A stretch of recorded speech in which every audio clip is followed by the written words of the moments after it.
జన గొంతుకై మోగేటి జంగు సైరను హనుమంతుడై కాస్తాడు పల్లె పల్లెను. హనుమంతుడై కాస్తాడు పల్లె పల్లెను.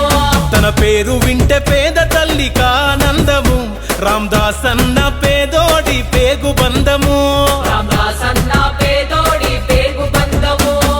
అన్న అంటే నేనున్నాను అంటాడు. అన్యాయ నగ్గిలాగా నిగ్గదిస్తాడు. నమ్మినోళ్ళ కోసం నిలబడే ధీరుడు. వైరా వీరుడు వైరం ఎరుగడు. అన్నకు ఎదురొస్తే ఎవడి నొదలడు. వేకువ సూర్యుడు వెనుకడుగేయడు. రామదాస్ నాయకన్న జననాయకుడు. జన గొంతుకై మోగేటి జంగు సైరను హనుమంతుడై కాస్తాడు పల్లె పల్లెను. తన పేరు వింటే పేద తల్లికి ఆనందము. రామదాస్ అన్న